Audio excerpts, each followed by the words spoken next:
All right. Good morning, everybody. Welcome. Thank you for being here today. Having a little issue getting my visual here on the screen, but can everybody see my screen? Is everybody able to see my screen right now? Hopefully you can. Yes, everyone can see it. Awesome. All right, cool. Let's get going then. So, for everybody watching here, if you're watching on Facebook, appreciate you all being here. Today, we want to talk about goals. First of all, I hope everybody had a good Christmas. Hopefully, Christmas went well for everybody. And let's talk about goals. So, goal setting. Why set goals? Why would we set goals? And what do we feel is important about goals? Now, I find that a lot of people set goals, right? Like this is the time of year when we're going to see the new year, new me.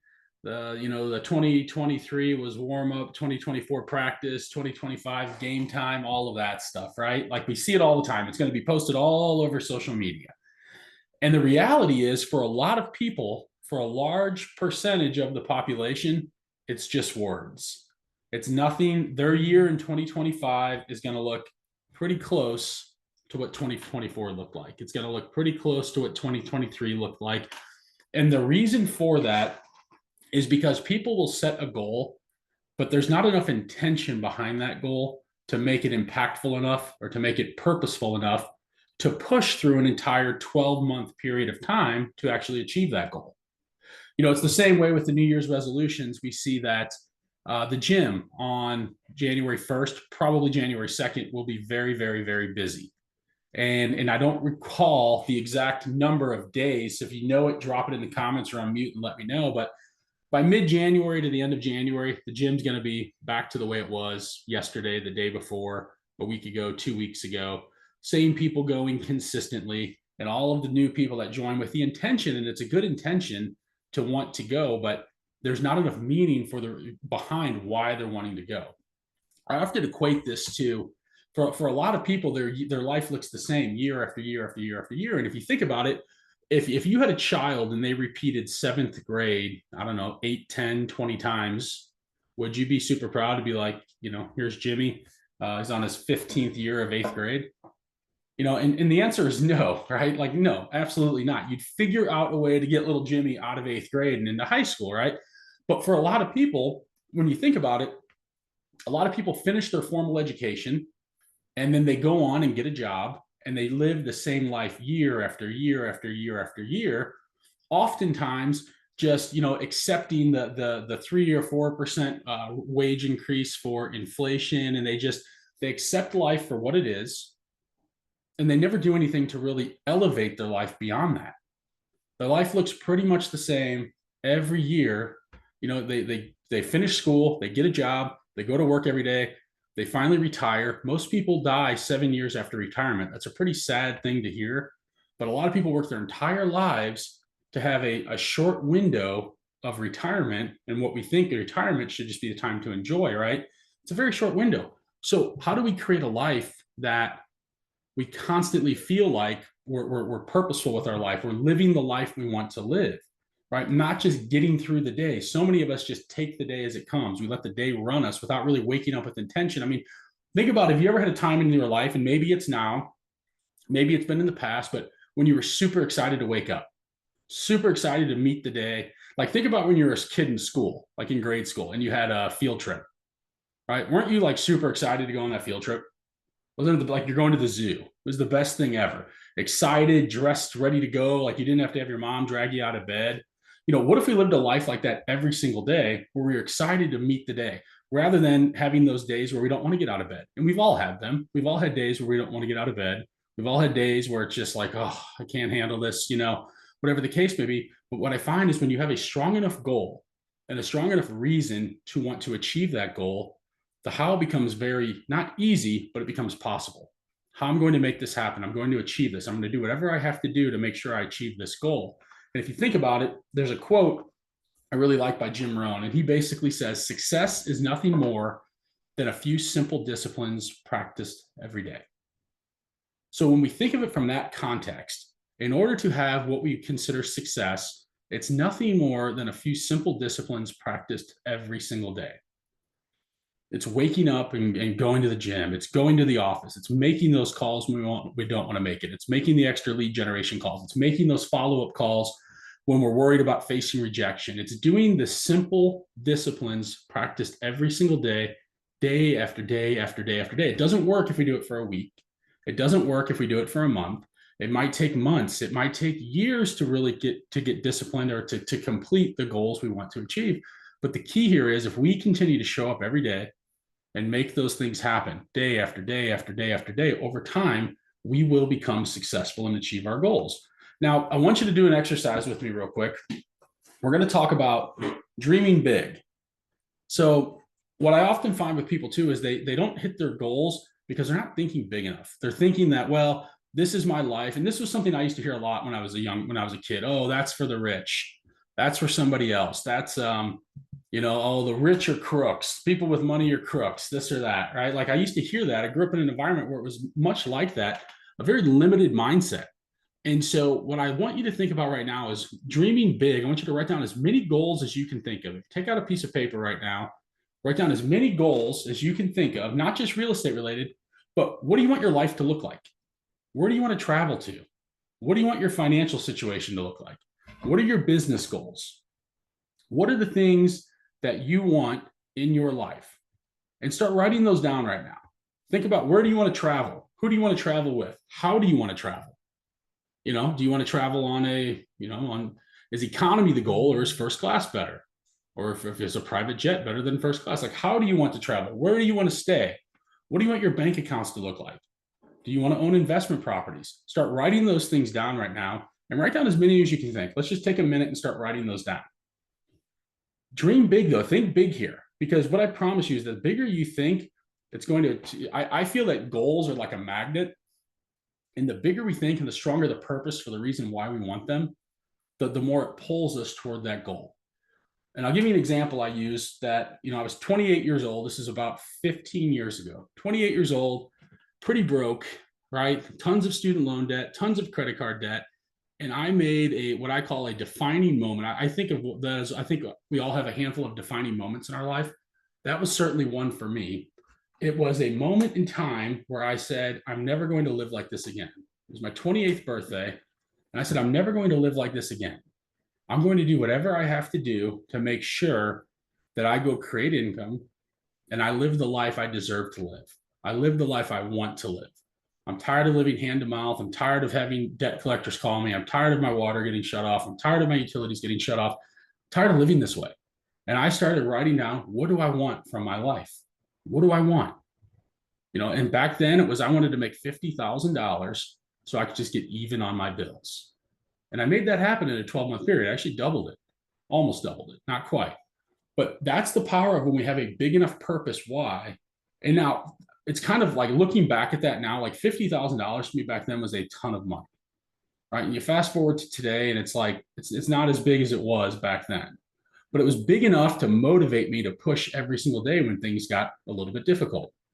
So I want you to think about this too. Start writing down, what do you want your life to look like? And now once you write those things down, I want you to categorize them. Break them into category. Take your personal growth goals. Who do you want to become? Your financial, your health, your relationships, your career. Break those into categories. And I'd like to do this here. I write out, and you might have seen this before. It's basically called your future self. I like to write out from a professional standpoint, who do I want to become? Right? And when I do this, I don't write it out as though it's like, well, someday I'm going to be. It is, I am. I run a $1 billion business. Right? I have X amount in my bank account. I travel on a private jet. I do this. Like, it's writing it out as though it's already happened. And so when you start to write this narrative for your life, and I'll show you too real quick. I basically, right here, my goals. All right. I put all my goals, they're on my little notes here. I read them every single day, sometimes a couple of times a day, especially when things don't go well in my life. Because everybody has bad days. No matter how much money you have, you will have bad days. Money does help, though, make those bad days a little bit easier. I promise you that. When I had bad days and I had no money, it was a lot worse.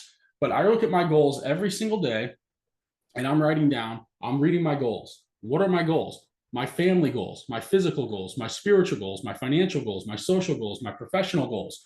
I'm writing all of those things down and forming the person I want to become. But again, I'm writing them as though they've already happened.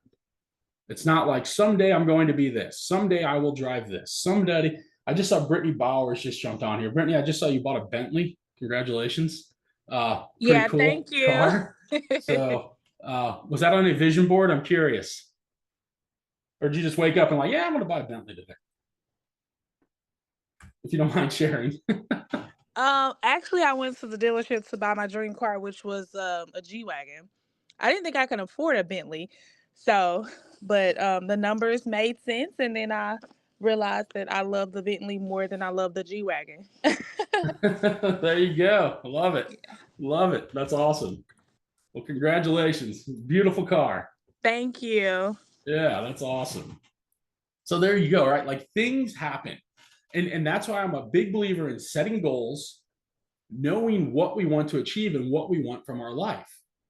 And the clearer the picture becomes for what we want in our life, the easier it tends to become to go make that happen. So, what does that mean? That means that if I know exactly what I want, if I'm waking up every single day knowing exactly where I want to go, where I want the direction I want to take my life, right? The how becomes a lot easier because I'm not just waking up and saying, well, hopefully today goes well. Hopefully I sell something today. Hopefully I pick up a new client. It's I'm going to sell a house today. I'm going to pick up a new client today. I'm going to set an appointment. When I was active in production, that's what I focused on every single day was the three things. It was one, every single morning I woke up, I'm going to sell a house. Every day, I'm going to sell a house. I'm going to sell a house today. I'm going to sell a house today. I'm going to sell a house today. That's what I told myself constantly. I'm going to sell a house today. Now, did I sell a house every day? No. But I did sell about 100 homes about 4 years in a row, between 90 and 100, 4 years in a row as a solo agent. So I sold a home about every 3 days, give or take. But the point there is, I had the mindset that I was going to sell a house every single day that I woke up. And if I didn't sell a house that day, the next best thing I was going to do was I was going to set an appointment to get in front of somebody to sell a house to. And if I didn't set an appointment that day, the third best thing was, did I add people to my database and have real estate related conversations with people that would buy or sell a house with me at some point in the future? And when I started to put my focus like that on my business, it didn't happen overnight, but over time, it drastically increased. It went from a $3.5 million business to an $8 million business to a $12 million business to a $20 million business. It had dramatic effect and impact when I really put intention and had a powerful enough why, a powerful enough reason why I wanted to make those things happen. I was tired of living, I was tired of being broke.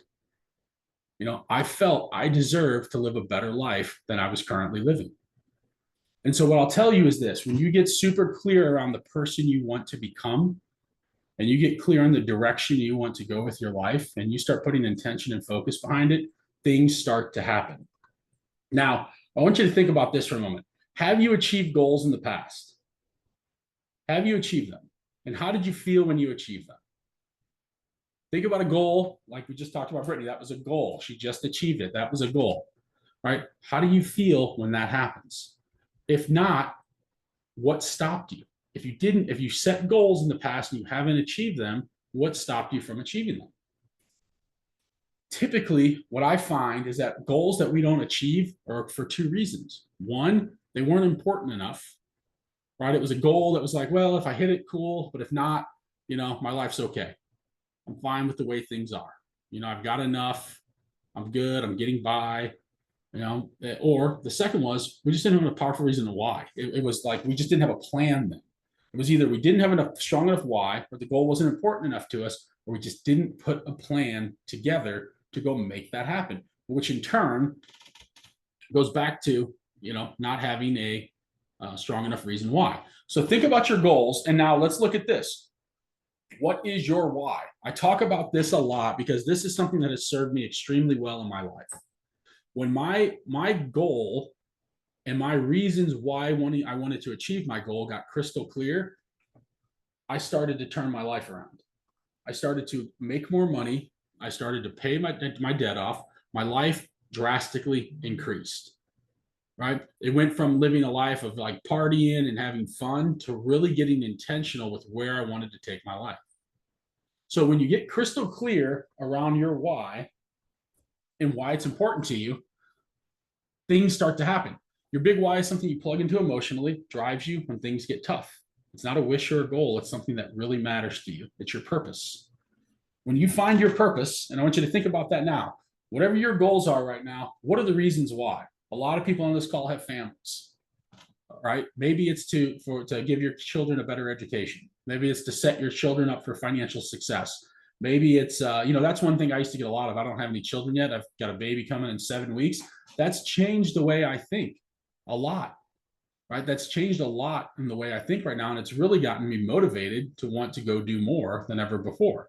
I find I've been pretty motivated, but now it's like, the stakes are up now. They're raised, right? I got a baby on the way. I have somebody else to think about. I have a wife now too, somebody else to think about, not just myself.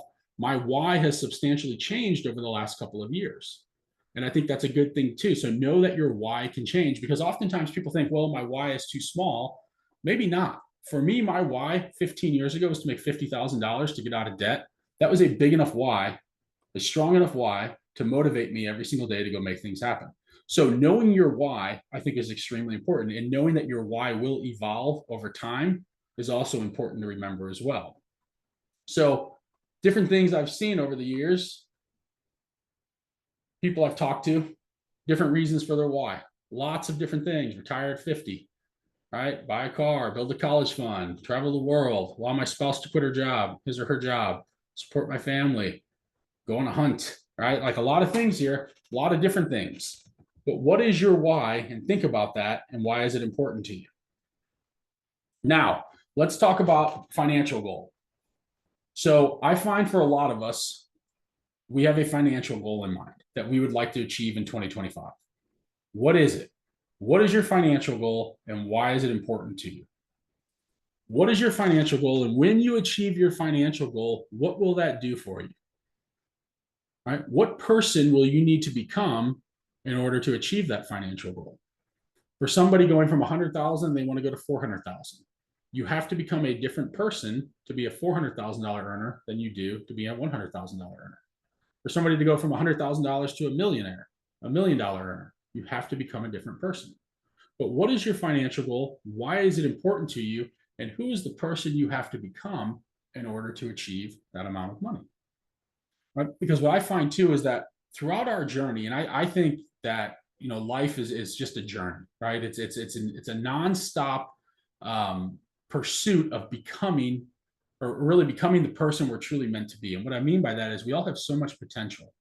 We all have an abundant amount of potential to go achieve whatever life we desire and whatever life we want.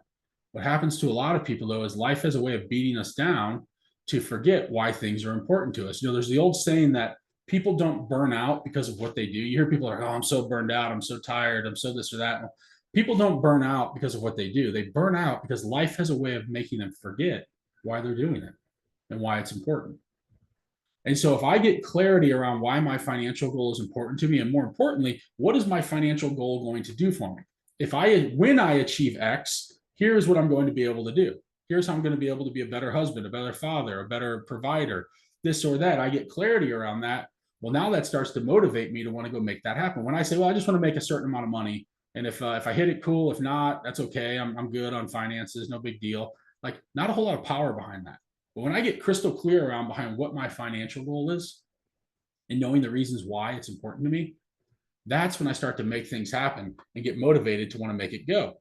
So think about this. How committed, now that you've got your financial goal, you've got a list of reasons why, how committed are you to achieving it? Is it something that if it happens, cool? If not, it's okay. I talk to a lot of people, like new agents that come in, and I ask them, how much do you want to make? And they say $100,000. It seems to be the number, right? Like, with it's $100,000, $100,000. Okay, great. What if you made 80? That'd be cool. That's more than I make now. What if you made 50? Awesome. Yeah, it'd be great. That'd be cool. But what if you made 40? That's usually the number where it's like, if I hit that, I'm making more now, whatever the case may be. So my point here is, how committed are we to actually achieving 100? If I want to earn 100, right? How committed? If I made 40, would I be happy with that? And if the answer is yes, then your goal is probably 40. But if it's like, no, I want to earn $100,000 or $500,000 or $1 million, and this is why, and I'm committed to doing everything I have to do to make that happen, right? That's when we start to make things go and make our dreams come true. we can't go about this haphazardly. Like I'm a big believer. We can't just wake up and be like, yeah, hopefully, hopefully it all goes well. And, make a few calls and talk to a few people. And, we've got to have a plan around this. So how committed are you to wanting to make your life or your goal complete in 2025? And now what I would also say is this: if you've been with us for a while, we talk a lot around not planning for a year. And what I mean by that is the annual plan, and a lot of this principle is based around the 12-week year, right? The annual plan is something that is just too long. So if my goal, and we're just going to use an easy number, $100,000 to earn 100 grand in 2025, and I get to January is right around the corner, and I make nothing. I close nothing in January because I haven't really done any activity. And let's say November, December, I close nothing in January.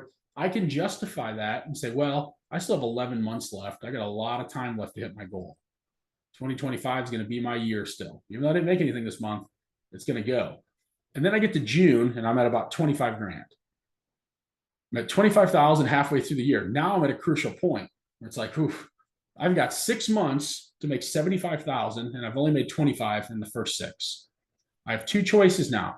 I either need to increase my activity dramatically to achieve my goal, or I make sense of a lower number. And what do you think most people do when they get to this point? Do you think they increase the activity, or do they make sense of the lower number? Most people make sense of the lower number. Well, if I made 50, it's a little bit more than I made last year. I'm paying my bills, I'm getting by.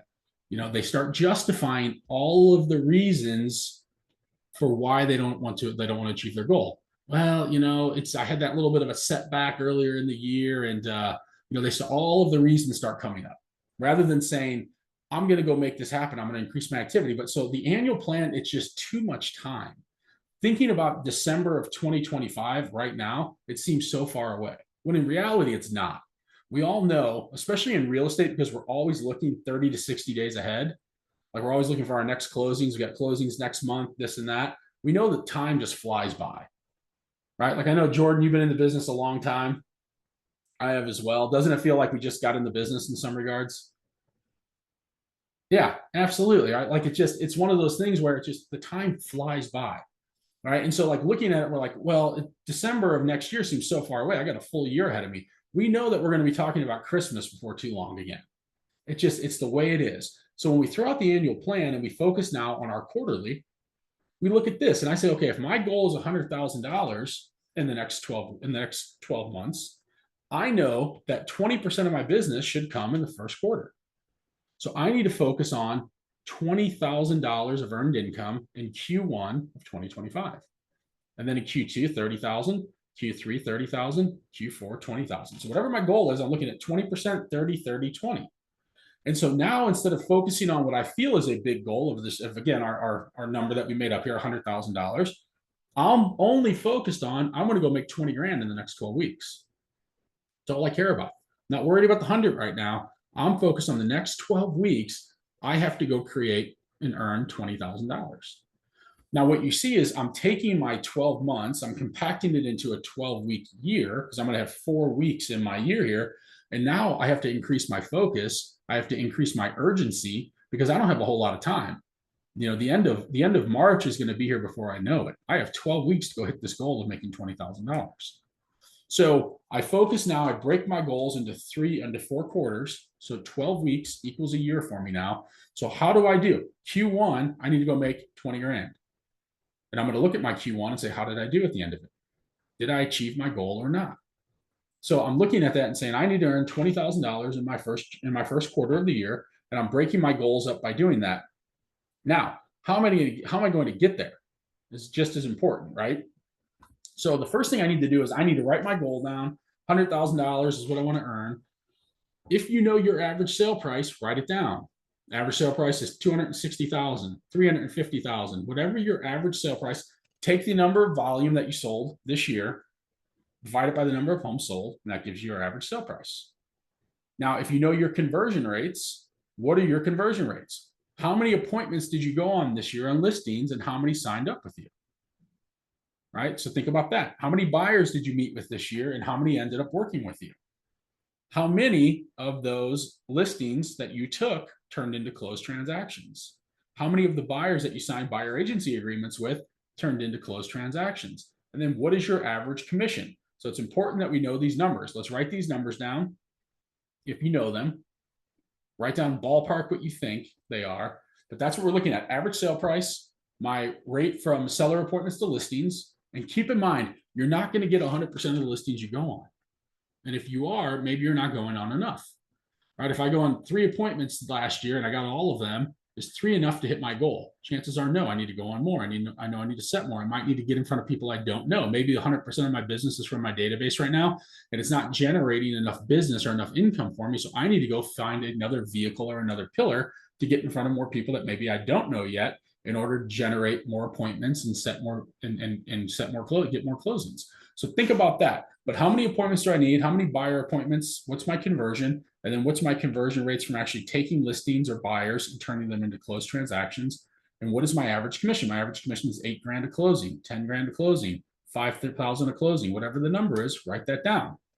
Now what we're going to do is we're going to look at our gross revenue from sellers and buyers.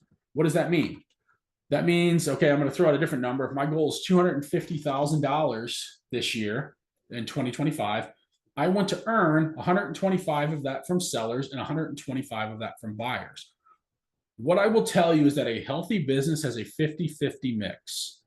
What I mean by that is 50% of your business comes from sellers, 50% comes from buyers. If you have a healthy business, if we have a business where it's 90% buyers and 10% listings, we want to work toward getting that business to more 50-50. Why do we want a 50-50 business? Because think about the last few years. If you were a super buyer heavy business, let's say you're a buyer's agent on a team, did you have a very difficult time in 2020, 2021, 2022 getting homes under contract? Did you have to write 4, 5, 6 offers sometimes to get one accepted because there was so much competition because the inventory was so limited? Now flip that in reverse. And if you were a listing agent, how easy was it for you to sell homes when you put 5 listings on the market and they all sold the first day with no inspections, no appraisal, and way over asking price? You had a very easy time getting homes sold if you were a listing focused business. So that's why I tell you, same is true in 08. Let's reverse it. In 08, if you were a listing agent, heavy listing agent business, your listing sat a lot longer. All right, average days on market might have been 6 months or so. Your listing sat a lot longer. If you had buyers, it was a lot easier to put buyers under contract because you could go look at a house. Your clients could think about it for 2 weeks and then come back and make an offer under asking price. The house would still be there with no offers on it, and you could get it accepted. So 50-50 base balance business is where you want to focus on having your business so you can thrive really in any market. And so I look at that and I say, okay, 125 from listings, 125 from buyers. What's my average commission? If I'm getting on average compensation 3.3 from sellers, 2.7 from buyers, how much do I need to sell? And that generates my sold volume. So I'm going to take my dollar amount, I'm going to divide it by my percentage commission. That tells me I need to earn about 3.8 million in sellers and about 4.6 in buyers. Now, based on my average sale price, and I'm using 300,000 for my example here, that means I need to sell, let's call it 13 sellers and 16 buyers in order to achieve my goal of 250,000. So 13 sellers, 16 buyers. Does that seem doable for everybody on this call? That's what? It's about 2 a month, give or take. All right, a little bit more, but on average, about 2 a month. Could you sell 2 homes a month if you had to? Everybody on this call is capable of selling 2 a month. Every single person. You've got to put a plan in place, but it's totally doable. That is not something that is some like catastrophically far out thing. Oh my gosh, 2 houses a month. Everybody could do that. You have a closing every other week for the year. You absolutely could do that. Now we need to factor in our percentages here. And let's look at 80%. We're going to use buyer, closing rates here, 80% sellers, 80% buyers. So that means that my seller conversion rate. So in order, I go on an appointment and I close 80%. And then that tells me that I close 80% of the listings that I take and 80% of the buyers I take. That tells me I need to go on, let's call it 16 listings. I need to get 16 people to agree to work with me on the list side, and we'll say 20 on the buy side in order to close 80% of them, which gives me about 16 buyers sold. And then the same thing is true. My percentage is here. It tells me I need to go on 20 listing appointments and 24 buyer appointments in 2025 to make $250,000. When I break these numbers down, now 250 might sound like a lot of money to some people. It might sound like a big number, and maybe it's really far off from what you've made this year or the year before, whatever the case may be. But when I break this down now, and we have to go on 44 appointments in 2025, that's less than an appointment a week. Or let's just say you take 4 weeks off throughout the year for Christmas, vacation, things like that. We're sitting at, if we could go on an appointment a week, one appointment a week, could you go on one appointment a week if you knew you would generate $250,000 in income? The answer is yes. And for some of you, that number might be a little bit higher too, because your average sale price might be higher than 300,000. But if you went on one appointment a week and you knew you were going to earn $250,000, if it was just guaranteed, if I said you go on one appointment every single day, every single week, just one every week, and you'll make $250,000, would you do it?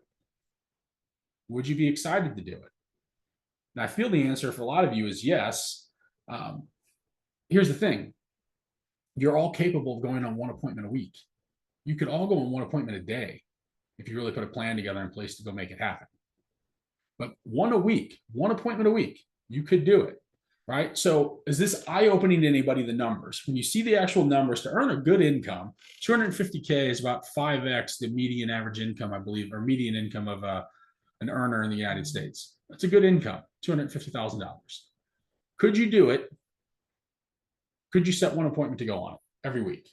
I think yes. Now, we're going to take these numbers and we're going to write them in here. We're going to fill them in here, write in how much you wanted to earn, what your average commission is, how many closings did you need.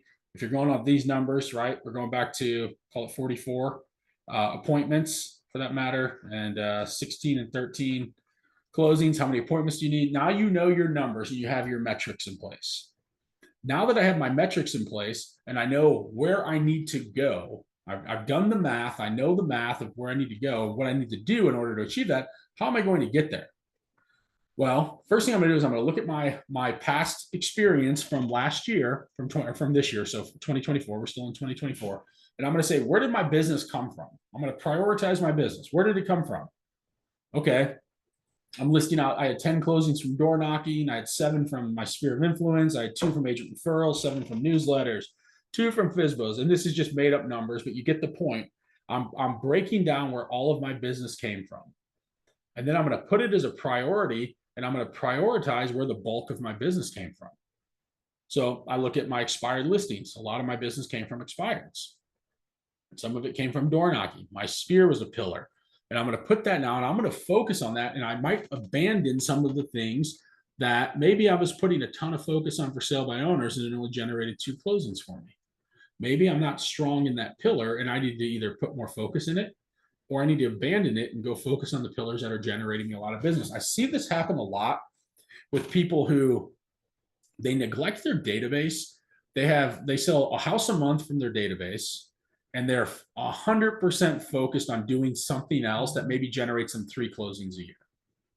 They do nothing to touch their database more or get in front of their database more. And they're focused on this other pillar that maybe they're spending money on, and that's why all their focus is there, but it's not generating any kind of return. Where if they took that same energy and even the money they're spending and put it into their database, maybe they could double the business they get from their database. So you need to look at that and say, where's my business coming from? And where do I really need to prioritize my time, my attention, and my money this year to go generate more business? And what I would tell you is that if you don't have a solid database in place, that should be the focus of your business right now. Get your database solidified. We have lots of training on NettWorkGlobalAgents.com that will, some easy things to use the CRM that's provided to you to get in front of your database. Very simple things. I would make sure you get your database super dialed in. And then I would look at that and say, okay, if I don't have enough business to generate from my database, I know 10% of my business moves every year.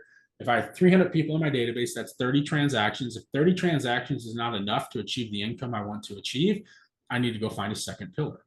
I need to find a third pillar and a fourth pillar. And I need to have enough pillars to have enough business coming in to generate the number of homes I sell. At my height, when I was selling about 100 homes a year, My pillars were my database, expireds for sale by owners, and internet leads. Those were the things I focused on. I made calls every single day, hundreds of phone calls a week, hundreds and hundreds of phone calls a week, cold calls, constant rejection, constantly getting hung up on, constantly getting cussed out at by pissed off sellers whose houses didn't sell. And guess what? I kept calling and kept calling and kept calling, even when I didn't want to. And because of that, I built a really good business from it. So put your focus now on where you want your business to go. And let's look at and see, where did my business come from and where do I need to put my focus? And once I have my focus identified, then I need to do what I call my identifying my 5 metrics. What are my 5 metrics? My 5 metrics are what I'm going to commit to doing consistently for the next 12 weeks. Remember, at the very beginning of this, I used the Jim Rohn quote that success is nothing more than a few simple disciplines practiced every single day. What am I going to commit to every single day for the next 12 weeks in order to achieve my goal? I got a question here. Okay. Lisa, why don't we give me 1 minute on this, Lisa, and we'll talk about this. Okay. So identifying the 5 metrics of what I'm going to do every single day. Actually, let me just answer that, Lisa. So you said where I get stumped, and feel free to unmute, Lisa, and you can ask the question too if you'd like, if that's easier. Thank you. Let's see. Can you hear me okay? Yeah, I don't know, my mic's off, but yeah, go ahead. I can hear you well enough. Yeah. I just get stumped, as I said in my message to you, how to manage all the working pieces and take care of my clients at the same time. Because what I found, like I spent last week, and I'm so happy with what I did, but I spent hours and hours and hours and have my database almost ideally perfectly put together the way I've always wanted it to.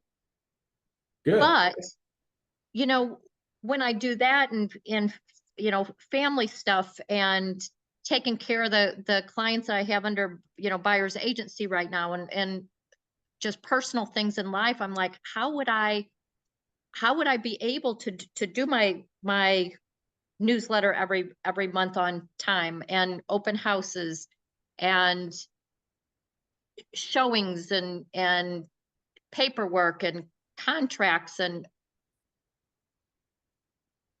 still have any kind of life? Yeah, no, that's where sure. I get really hung up. Okay, so no, good. That's a great question, and no, I appreciate you asking that. So I can only give context, I guess, from my own personal experience, and what I would say is that back when I was doing that, when I was selling homes at that high level, for one, in the beginning, it was okay. I didn't have a lot of a life, right? Like it was one of those things where I just worked and worked and worked and worked. And what I can tell you is that I got to the point where I had to start to build a team, because I knew that, for one, it wasn't sustainable. I couldn't run at that rate constantly forever. Like I just couldn't do it. I knew that was not, and I was capped at the income I was making. I was making a very good income, but I hit the same production, about 20 million in sales, 4 years in a row. And that's where in the 4th year, I said, you know what, if I ever want to grow beyond this, because I had goals to do more, I have to get more help. And I have to teach other people to go excel and succeed in real estate the way I have. So that's when I started building a team. But what I can tell you early on is that in the beginning, I got leverage. Like Leo joined me. Leo, you've been with me 12 years, right? Oh, yes. 12, 13, I guess. 13, yeah. Yeah. So Leo was, yeah. So this is Leo. Leo was the first person I hired. Leo I hired 13 years ago. I started to get leverage put into my business. And so leverage into your business is one, leading with revenue. So I got to the point where I started getting to that point where I was like, man, I'm getting really busy. I don't have time now to do, like you just said, doing all of your database stuff. That is a task that could be leveraged out if you have the money to pay for it. Right. So I think a big part of it is in the beginning, it's looking at and saying, okay, here's what I want to achieve. I need to go start achieving this. And then I need to start adding leverage into my business. And the more leverage I add into my business, the more I can go out and accomplish and do. And so, like for you getting your, yeah, I totally get that. I was the same way. It was like, some days it didn't feel like there was enough time in the day. But what helped me a lot, Lisa, too, was in the beginning, before I had the money to hire Leo and hire leverage, it was getting super intentional with my calendar. So my calendar basically looked the same every single day. I'd get into the office just before 8 o'clock. I would start my lead generation calls. I do a little bit of quick script practice. I would start my lead generation calls, and I would do that until about 10 o'clock. And then I would do follow-ups until 11.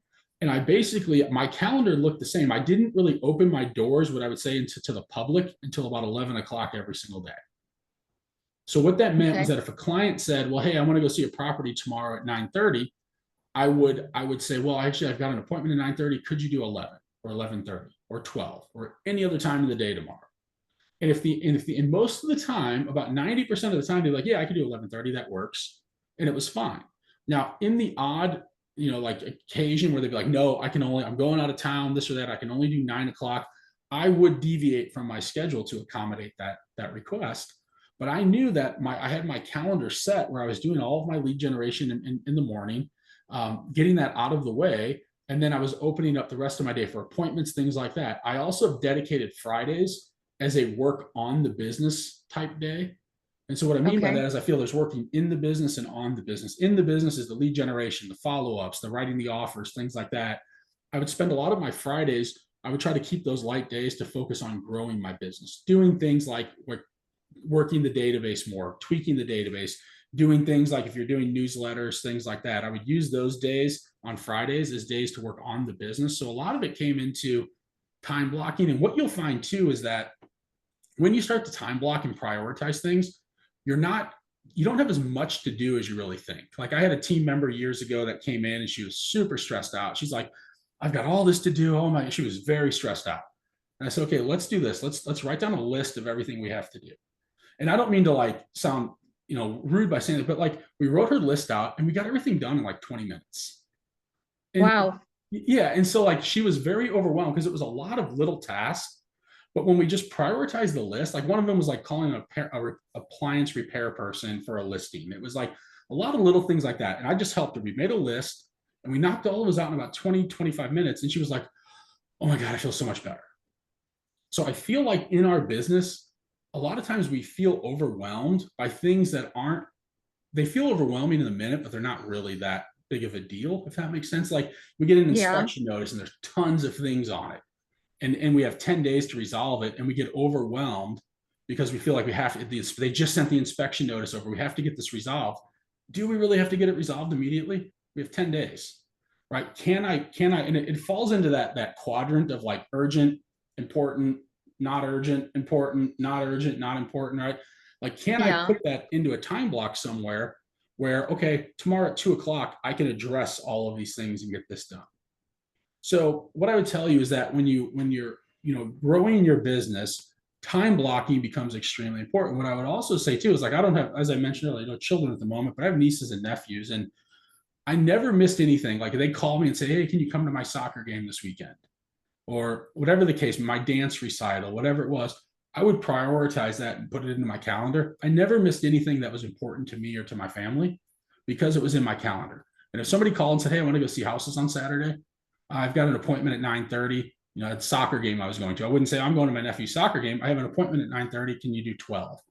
Whatever the case may be, I made sure I prioritized the things that were important to me, which is family is very important to me. So I never missed the things that were important to my family or to myself because of my business. And what I find too is that if somebody like just absolutely can't, no, I can't, that's the only time I can do it, this or that, I wouldn't do it a lot of times. Oh, I'm sorry, I can't help you out then.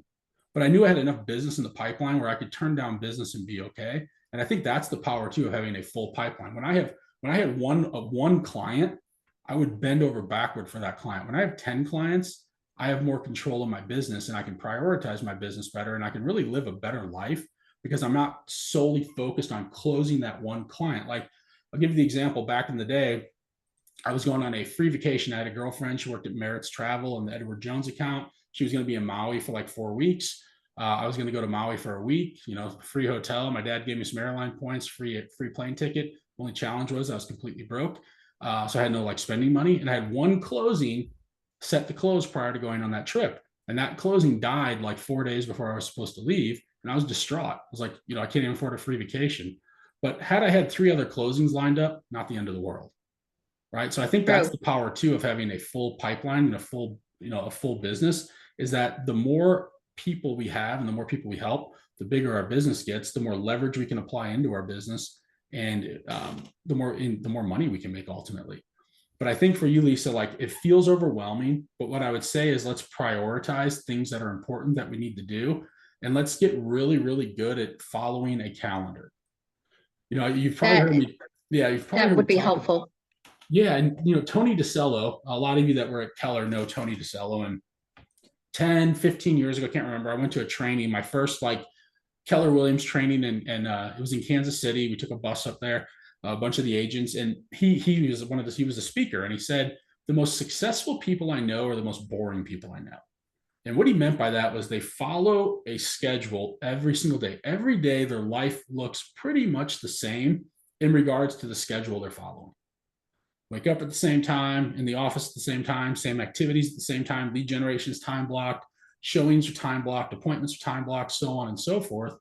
And when we get that kind of consistency, like with real estate, it's very difficult because we have the blessing and the curse of being self-employed, where no one's telling us we need to be somewhere, no one's telling us what we have to do. And oftentimes that leads to a lot of, just inconsistencies in our day. Like me back in the day when I worked, I would work at home. And before I had a clear picture of where I wanted to take my business, I'd spend a lot of my time, wake up, make a few phone calls, piddle around the house a little bit, and then go cut the grass and do things like that. And before the day was over, it's like, what did I do today? I did nothing to push my business forward. Watch a couple hours of TV. It was like nothing to push my business forward. When I got really serious and intentional with my business and started to really time block my business, I started to make a lot more money. So I think to answer your question, Lisa, is yeah, it feels like a lot, and there is a lot to do in our business. There's no doubt about it. But I think in the beginning, it's about let's set time blocks for our schedule. And then as we start generating income, let's look at bringing leverage into our world to help take some of those tasks away. That makes sense. Cool. I'm not a good time blocker, so that's something that I do need to work on.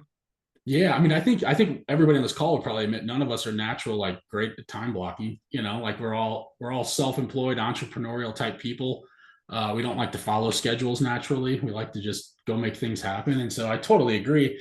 And when you get really committed, like if you look at your calendar right now and there's tons of just blank white space on it, your income is probably very inconsistent, right? Mm-hmm. When your calendar's super locked in and dialed in on the things you're supposed to be doing, then I find that you'll start to have more consistency, and you start to have more consistency in the income you're making as well. So I would start there with everybody on this call too, is look at your calendars and say, what do I need to add to my calendar? Now, also what we're about to talk about here and identifying our 5 metrics, this helps to add a lot of clarity and simplicity to our business. I like these 5 metrics because, it's very simple. And here's what we do. We identify 5 metrics that you're going to commit to doing consistently for the next 12 weeks. So what does that mean? That means I'm going to look at what are things that I feel would push my business forward to go achieve an income goal of $250,000. Well, this is an example, and I've taken these from agents that when we had our team running and things like that, like real world examples, things I've done. But let's just say my first goal is I'm going to commit to talking to 100 people a week. 100 people a week. Now that means I'm either going to make phone calls, I'm going to send messages via text, I'm going to send things on social media, messenger, things like that. I'm going to get face-to-face, that's a contact. I'm going to go door knock, that's a contact, people I meet out, whatever the case may be. I'm committed this week to talking to 100 people a week. Now people might be like, oh my God, that's so many people. It's really not. It's 20 people a day.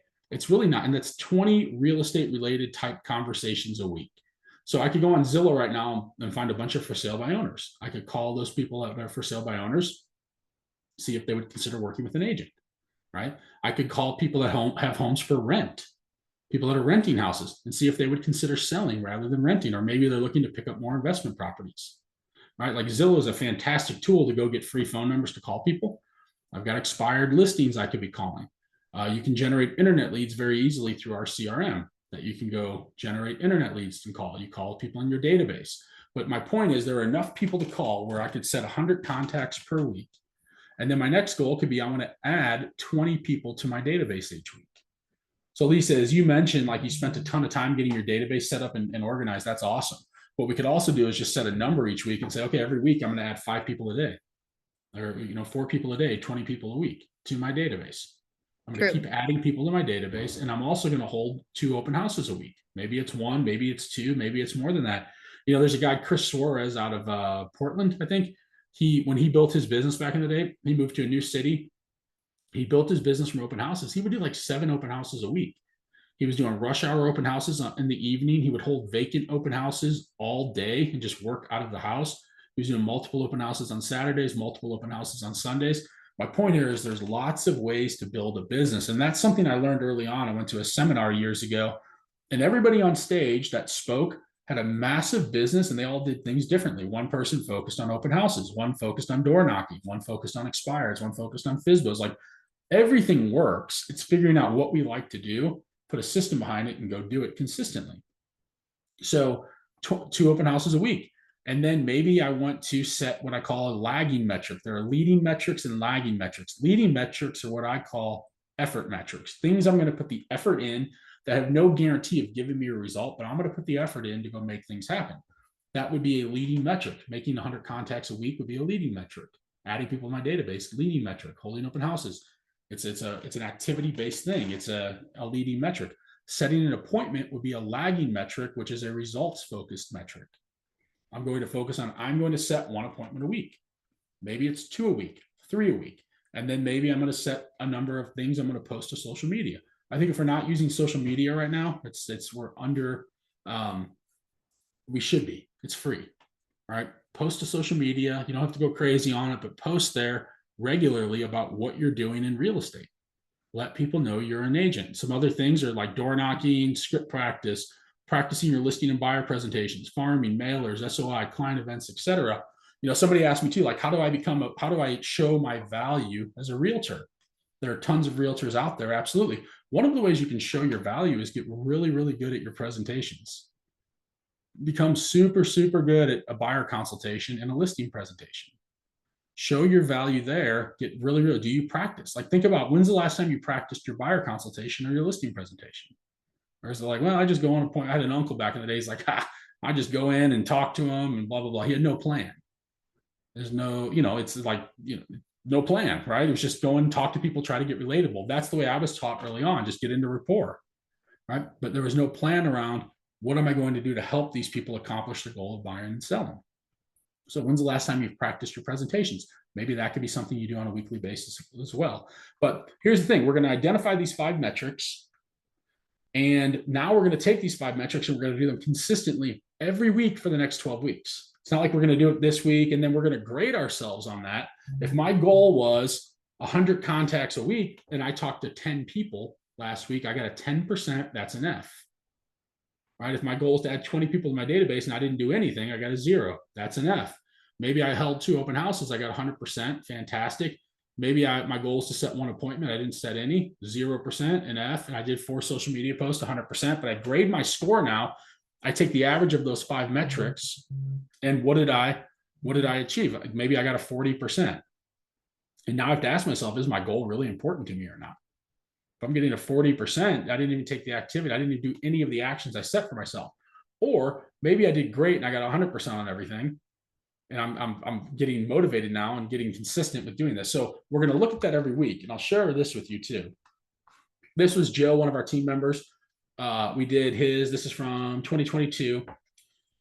So Joe had a weekly goal to set 1 appointment. He wanted to sign 1 client. He wanted to put 1 under contract, and he wanted to do 4 social media posts a week. And then his follow-up completion, which is following up with all of his leads at 100%.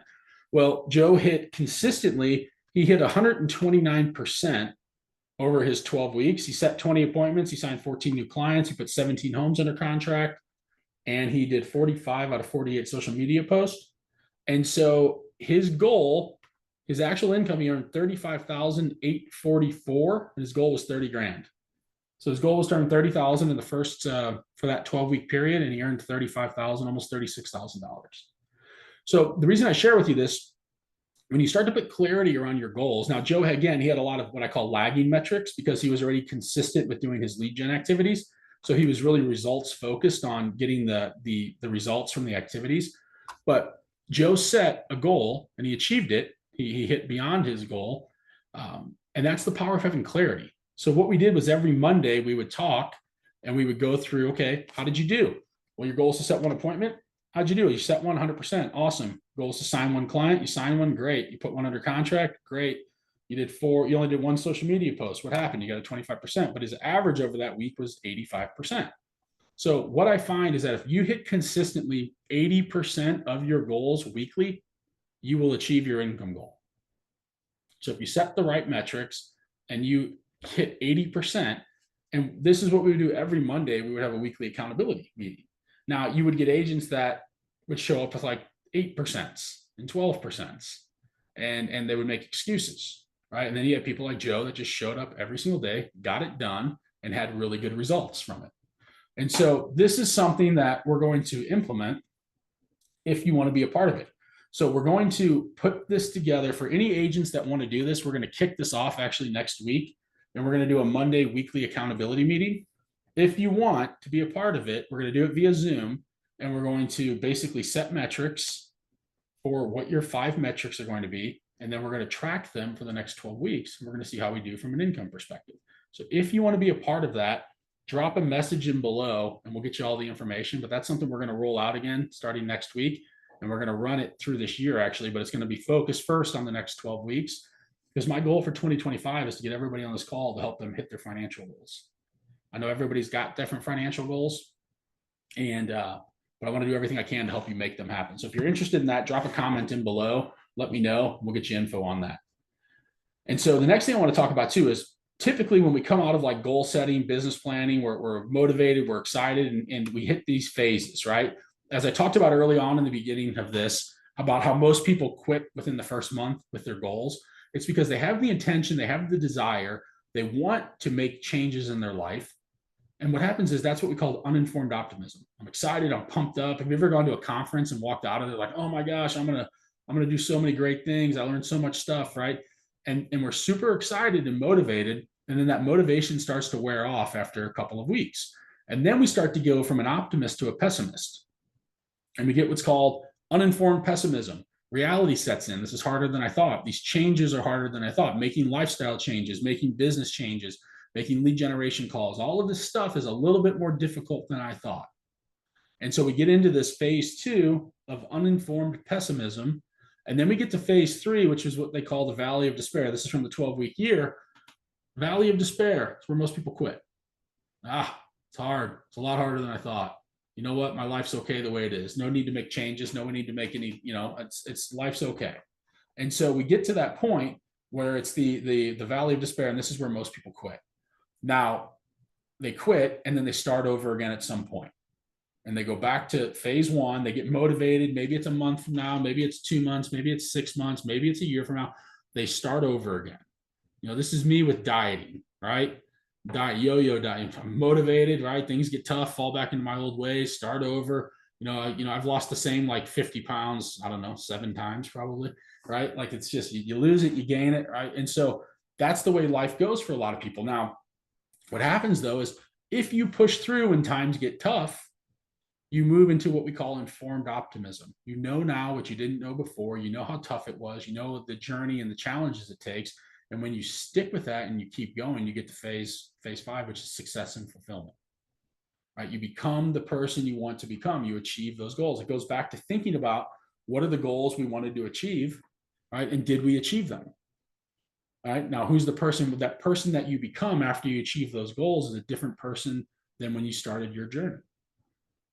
And so think about that. Things are going to get tough. There's nothing easy about this. Right? It's going to get challenging. And here's what I find. For a lot of us, when we establish our vision, in the beginning, it might seem impossible. Right? If you're somebody that you've never earned more than $30,000 and you want to become a millionaire, it might seem impossible for you in the beginning. But what I would challenge you to do is rather than saying, that's impossible, that's for somebody else. That's why I often quote the book, Rich Dad, Poor Dad. I read that in my 20s. And the biggest change or impact it made for me was rather than saying the difference between poor people and what we'll call successful or wealthy people is that when faced with a challenge or faced with an obstacle, what poor people do is say, can't do it. That's not for me. That's for somebody else. I can't do that. That's not possible.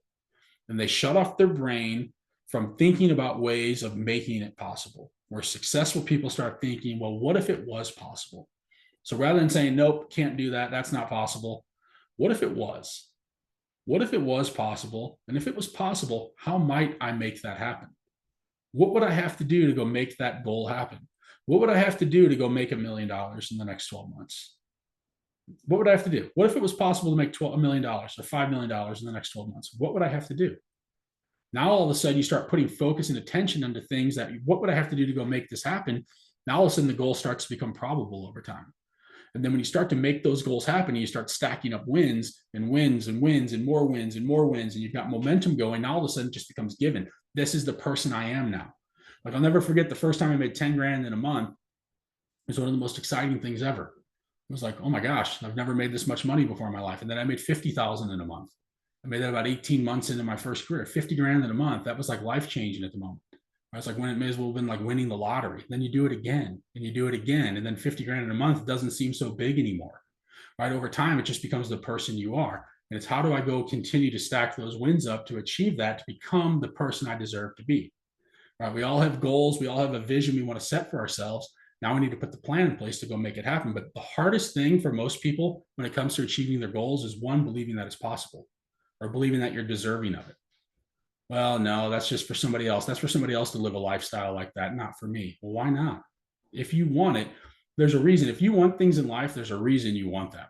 Right? There's a reason. There's something in the back of your mind telling you you want to make this happen. Now we need to go make sure we make it happen. Right? There's a reason for it. And so be thinking about that. Next time you catch yourself, if you're a person that constantly says, no, it's not, nope, can't do it, impossible, not for me, for somebody else, what if it was possible? And if it was, how might I make it happen? And if I make it happen, once I make it happen, it becomes the person I become, becomes given. So let's talk about this. What are the pitfalls? First, what are the pitfalls of not achieving our goal? Right? If we want to be 2025 our best year ever, one pitfall is we don't take the power of our vision seriously, meaning we don't have a strong enough why for why it's important. We like the idea of it, but it's not a strong enough reason why. And the vision isn't meaningful enough for you. Give me an example too, real quick. My mom, years ago, my sister Jenny got married, my older sister. My dad paid for the wedding. We all know weddings, they're not cheap, right? And then a week after my sister got married, my younger sister got engaged. They had like this thing, and her husband now proposed to her. Like a bunch of my family was there, and the look at my mom says, the look on my dad's face was like basically like, oh shit, like I have another wedding to pay for now, right? Like an unexpected wedding. They weren't expecting her to get engaged, and that year she had a very powerful why, and I can't remember how much she earned. She's in real estate, but it was her best year she's ever had. It was the best year she's ever had because her why was to help my dad pay for that next wedding. And so that was a strong enough why for her to go out and really make things happen. And that's the power when the vision's meaningful enough for you. She flipped the switch right then and said, I'm going to do everything I can to help my dad pay for this wedding, to where he doesn't have to take money out of savings or whatever the case may be. And she really lit it up. And I think she tripled her normal production that year. So if it's not meaningful to you, though, it probably won't happen. Or maybe the pitfall 3 is your vision is too small. Is your vision big enough? We can all achieve far more than we're capable of, that we believe we're capable of achieving. And then the fourth one is we don't connect to our vision, to our daily actions. And so for me, that's a big one. We're not connecting what our vision is, where I want to go into my daily actions. It's like, yes, I want to achieve X in 2025, but I spent all day on the couch. I spent all week on the couch. I didn't, we have to connect it to our daily actions. That's why I'm a big believer too in listing out the things you're supposed to do. That's why I love this 12-week year, because it's very simple.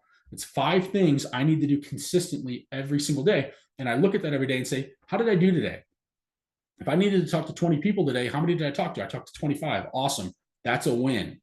If I needed to add 5 people to my database, how many did I add? I added 5. Awesome. Hit my goal. If I need to set an appointment, how did I do? I set one. I'm winning. If I stack enough wins, now you're not going to win every day, and that's okay. You're going to have some L's in there. There are going to be some days where it just didn't work out. But if I stack more days in the month up that I win as opposed to losing, over time, I'm going to build a very successful business.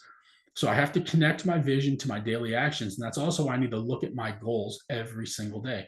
Every morning I wake up, I read my goals, and I typically read them before I go to sleep too. It keeps me top of mind on what I want to achieve, where I want to take my life, what do I want my life to look like. I'm a big believer in always like yeah, I've got, there's the old saying, be grateful for what you have while in pursuit of what you want. And so I'm a big believer in always wanting more, because I feel that the more I earn, if you will, or achieve, the more I can help people. But just think about that. Your goals every day, connect your vision to your daily actions. And if you do that, I promise you, got one here. Here's our success tips. Share it with other people. Share your goals. So share it with other people. And that's why I'm offering this to everybody. If you want to do this weekly accountability on Monday, I'm more than willing to do it. I would love for you guys to do it, but share your goals with other people. Share it with others. Stay in touch with your vision. So stay in touch. Again, reading your goals every single day, and live with intention. Don't just wake up and let the day run you. Hopefully something good happens. Hopefully a client calls. Live with intention. Go make it happen. Set your 5 metrics and achieve them every single day. And when you do that, you're going to start to have more wins, and you're going to start to succeed more, and you're going to start to have more fun in life. I promise you that too. It just, when the more you win, the more mentally you just feel better. And it's pretty cool. So questions, anybody have anything? I appreciate everybody being on. I hope this was helpful. Again, if you're interested in doing the weekly accountability, let me know. Drop a comment in. Let me know. But any questions, anybody have any questions, feel free to unmute, ask questions. Happy to help any way I can. But again, appreciate everybody being on. And again, feel free to unmute, and I'll sit here for a little bit and answer any questions you have. If not, that's all we have for today. So I'll hang out again for a few minutes, and but I hope this was helpful. I really do. Let me know. Keep me posted if you want to jump on the Monday calls. And again, if you have questions, feel free to unmute. But again, appreciate everybody being here. What time is the Monday call, Michael? We'll most likely do that 9:30 on Mondays. Okay. Okay. Hey, Michael, what's your take on, going to Lisa's question about, trying to use her database while also being busy doing, calls and other things like that? What's your take on like tools like MailChimp and things like that to kind of automate some of those things to take some of that load off? For sure. No, I think, I think that's super important. So I think the more we can automate and leverage our business, the better. Again, leading with revenue though, right?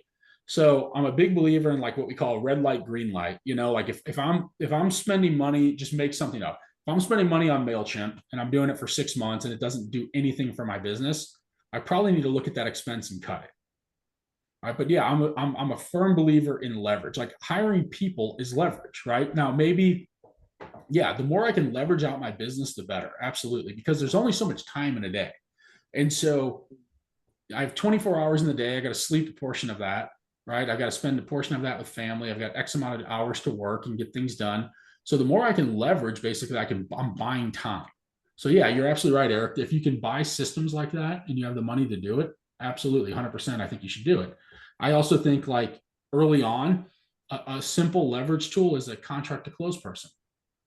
You're not committing to a salary yet, but you're committing to a cost of sale. So when you have a closing, you pay somebody to do paperwork, right? That's taking away a part of the transaction that you're not spending your time on. That's building leverage for you to go focus on more things to grow your business. Yeah, awesome. Because I was considering, going back to, social media and doing everything and talking about that too. I'm emphasizing a bigger presence on that for myself because, like we've always talked about, everybody kind of starts online these days. So it's great being personable, but you definitely want to make that online presence. And so it's hard to kind of put that time in doing social media and doing cold calls to generate business, work your database, go do these showing, go do all that. So yeah, I like what you said, because I was looking into, even hiring somebody like Leo essentially to help kind of offset some of those things to give me my time back to make more calls or something like that. So okay. Yeah, no, I think it's a good idea. I do. Again, I think it's leading with revenue. So if you've got the money to do it, and then it's keeping track of the money you're spending based on the return you're getting. Because like if you hire, let's just say you hire a contract to close person, and it frees up more time, and then you don't do any additional like lead gen with that time. Well, again, maybe you're buying time back to spend more time with family or whatever the case may be. But it's putting a it's putting a number on what's the ROI you're getting on that, because that's one thing I find a lot of people they get what's called expense creep. It's like, well, for this is $99 a month, I'll pay for that. And then this is $150 a month. And then this is $300. I'm going to pay for these Zillow leads. It's $1,000 a month. Before we know it, we've got a few $1,000s a month in expenses. And now all of a sudden it's like, okay, I have to go earn 50 grand before I even make a profit now. So we have to watch the expense creep. And in our business, it's really easy to start spending money on things and not keeping track of, is it generating the return or a benefit in my business? And that's something I look at on a monthly basis. I look at my P&L almost every week, but on monthly, I go through and I look and I say, okay, on credit card statements and all that, I'll look and say, okay, I'm spending this. Is it giving me a return? No. Do I need to spend, and this is silly, but it's like, do I need to spend the $1.99 on extra Google storage? No, get rid of it. Like, I'll cut little expenses like that constantly. Oh, I'm paying for Paramount Plus and I'm paying for Netflix and I'm paying for HBO. And I only bought HBO because I was watching Game of Thrones or whatever, right? Get rid of it. So there are lots of things like that where I'm constantly looking at my expenses too and red light, green lighting them. Is this generating a return? Is it adding leverage to my business? Is it, if not, get rid of it. Even if it's small. Well, I think I'm going to use this, I'm not using it currently. I used it in the beginning. I haven't used this in 3 months, but I'm going to start using it again. Get rid of it until you're ready to use it again. Like MailChimp, right? That's one that if you're not using it, just get rid of it. When you're ready to use it again, turn it back on. So I'm a big believer in, from a financial aspect too, is getting super lean with expenses, because it's very easy, especially when you're on teams as well. It's very easy to let a profit margin get way out of control. We can go from a very high grossing team, earn $1 million, $2 million in gross commissions with very little net profit. I see it in a mastermind group I do. There are lots of high earning teams there that have very, what I'll call marginal profit margins. It's very, you wouldn't be as impressed. You're impressed with the units, but not so impressed with the profit. So that's very important too, to track profit. Yeah. Okay. Is there a method or maybe like steps in place you look at before doing something? Because for instance, my example is I'd love to hire a virtual assistant. Obviously, that's a commitment I got to make and make those payments when business ain't at an all-time high for me. But at the same time, I feel like if I would do something like that, it would also help bring business in, Yeah. Yeah. I agree with that. I think it depends on the person. I think that, like, for me, when you hire somebody, like you're basically, you're not just hiring somebody for leverage, like you're taking on a responsibility and a commitment for that person and their family as well. And so it's one of those things where it's like, it's a big responsibility to hire somebody. It's not like, well, I'll hire you. If it doesn't work out, I'll just fire you. It's a big responsibility. Like you're bringing somebody into your world now that you're responsible for in a lot of regards. And so it puts pressure on the person, the individual too, to go achieve more now. Because one, I think hiring people, it's not really an expense, it's an investment, right? And if it's a good investment, it's going to generate a really good return because they're going to take a lot of that off your plate. And so with a lot of people, when you hire somebody, you hired a good one when they're like, hey, we're doing things like I see we're currently doing it this way. What if we did this, this, and this? I feel it can help us get more streamlined. It can, whatever the case may be. But yeah, I think you're absolutely right, Eric. Like, you're hiring a person and now you need to look at, what am I going to do to make sure I can keep this person, especially if they're a good person that's helping you grow your business. You need to do everything you can to help keep them. And then you need to do everything you can to help them earn more money, which means you have to build your business bigger now so you can afford to pay them more. If your business stays the same, it's really hard to pay somebody more money when you're not earning additional income. So it's like, now I need to focus on, how do I grow my income big enough to where this person can achieve their goals within my world? Right. So it puts pressure on you to make things happen now. Yeah. Okay. Very good. Thank you. Yeah, absolutely. Anybody else have anything? If not, appreciate you all being on. Again, let us know if you want to jump on the Monday things, and we'll get information out to you. So thank you, everybody. Have a fantastic new year. And we'll see you all here quickly in 2025. Thanks, everybody. Take care.